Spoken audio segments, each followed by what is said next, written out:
काही लोकांना धमक्या देऊन देखील बाहेर काढलं जात आहे प्रचारासाठी, असं देखील असं आरोप होतं का सांगा. ही लोक बघा, पुलगावमध्ये बघा, एका बूथवर सगळ्या बूथचे जे कार्यकर्ते आहेत, बूथ पन्ना प्रमुख आहेत आमचे, हे सर्व लोक उतरले आहेत. कारोडेला तसेच उतरले आहेत पन्ना प्रमुख, किंवा आपल्या आज हे आमचे सगळे एका बूथचे पन्ना प्रमुख आहेत बघा, हे सगळे लोक उतरलेले आहेत. तसे आंबेगावला पण त्या पद्धतीचा प्रचार चालू आहे. हे पन्ना प्रमुख प्रचार करत आहेत, त्यांना काय धमकावण्याचा आणि काय विषय येत नाही ना. काय धमकावण्याचा विषय असेल तर तक्रार करतील पोलीस स्टेशनवर त्यांच्याकडे, त्यांना नाही तर त्यांनी घेऊन जावं आणि तक्रार करावी कोणाला तरी. हे इकडे धमकी चाललेली आहे, कारण ते वकील आहेत असं लिहितात आहे तिकडे. ते वकील आहेत की नाही जरा ते तपासून बघा जरा, आहेत की नाही ते वकील. उगाड ॲडव्होकेट फॉर्म भरताना ॲडव्होकेट लावले आहे का? मग आता तुम्ही ॲडव्होकेट पत्रकावर लावतात, हे कशाला लोकांची दिशाभूल करतात? शक्ती कोण असेल असं मला वाटत नाही. मी काय ज्योतिषी नाही किंवा मी कोण, मला काय याचं म्हणजे माहीत नाही सांगतो तुम्हाला त्यांच्या मागे कोण शक्ती आहे. तुम्हाला शक्ती माहिती असेल तर तुम्ही नाव जाहीर करा त्या शक्तीचं कोणाचं ते. कारण मी हे शक्ती जर शोधत राहिलो तर मी लोकांपर्यंत माझा विचार, माझ्या पक्षाचे विचार, मग आमच्या प्रदेश अध्यक्षांचे विचार, आपल्या राणेसाहेबांचे विचार, आमच्या पालकमंत्र्यांचे विचार, आपल्या पार्टीचे विचार मी केव्हापर्यंत पोहोचवू सांगा. ही शक्ती काय असतील तर त्यांनी ती जाहीर करू, नाही तर तुम्ही तरी शोधून काढा आणि ते एकतर जाहीर करा.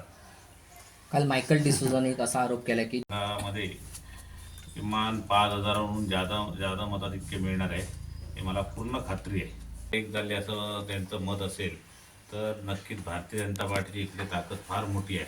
त्यामुळे ह्या सर्व पक्षांना एकत्र यावं लागलेलं आहे. त्यामुळे त्यांनी आपण कुठे आहोत हे त्यांनी पहिला विचार करावा.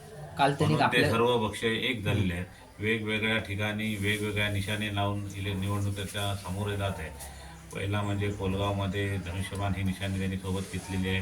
कारोड्यामध्ये शिंदे गटाचा अपक्ष उमेदवार त्यांनी घेतलेला आहे. आपल्या कुंकेरी आंबेगावमध्ये परत शिंदे गटाचा उमेदवार घेतलेला आहे. त्यामुळे हे सर्व जर आपण पाहता, तुम्ही जर एखाद्या पंचायत समितीला जर निवडून आणायचं असेल, जिल्हा परिषद सदस्याला आपल्या पंचायत समितीचा उमेदवार, मग किती उमेदवार पाहिजे हे तुम्ही लक्षात घ्या. पहिलं म्हणजे आपल्याला एकच उमेदवार घ्यावा लागतो, यांनी 2-2 पंचायत समितीसाठी उमेदवार घेतलेले. मग तुम्ही मला सांगा, मग जनतेची फसवणूक आहे की मतदारांची फसवणूक आहे की कोणाची आहे सांगा? काय त्या उमेदवारांची फसवणूक हे करत आहेत? हा पण एक तुम्ही पत्रकार म्हणजे आपल्या ह्या तुमच्या प्रेसद्वारे हे तुम्ही जनतेपर्यंत पोहोचवलं पाहिजे. एका पंचायत समितीला एक उमेदवार असतो, ह्यांनी 2-2 उमेदवार घेतले.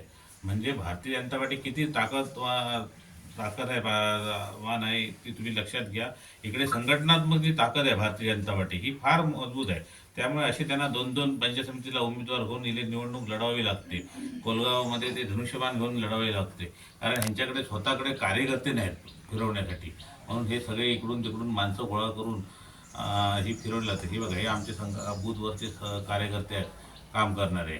एकही कार्यकर्ता हा कुठल्याही अन्य गावातला नाही किंवा अन्य नाही, इकडचा बूथचा कार्यकर्ता हा प्रचार करतोय. मी स्वतः उमेदवार म्हणून करतोय. ही दुसरी फेरी आमची आहे. कारण पहिल्या फेरीला इकडे तर आमचे पंचायत समिती जे उमेदवार आहेत प्राजक्ताताई, हे त्या इकडे येऊन संपूर्ण ह्या दोन्ही बूथवर प्रचार करून गेलेले आहेत. आता ते आज कारोड्याला आहेत. आता बघा मी आता स्वतः ह्यांच्यावर आज दिवसभर इकडे ह्या दोन्ही बूथवर फिरणार आहे. त्यामुळे हे सर्व तर संघटनात्मक ताकदीच्या ह्यानी होत आहे, लक्षात घ्या. आणि भारतीय जनता पार्टी ही कार्यकर्त्यांची पार्टी आहे, कार्यकर्त्यांना न्याय देते.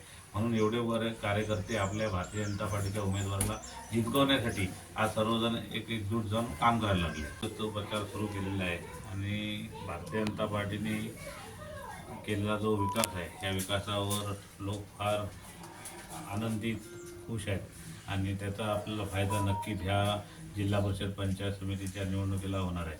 माननीय आपले पंतप्रधान नरेंद्र मोदी साहेब यांच्या माध्यमातून जो आज देशभरात जो विकास होतो आहे, ग्रामीण जनतेला जे वेगवेगळ्या योजना आणलेल्या आहेत त्या योजनांचा फायदा हा भूस्तरापर्यंत आपल्या कार्यकर्त्यांनी पोहोचवलेला आहे. दुसरा विषय म्हणजे आपल्या फडणवीस साहेबांनी जे लाडकी बहीण म्हणा किंवा अनेक जे योजना शासन लेवलवर केलेल्या आहेत त्याचा पण फायदा आपल्याला भारतीय जनता पार्टीला इकडच्या आम्हाला किंवा माझ्याबरोबर असलेल्या उमेदवारांना होत आहे.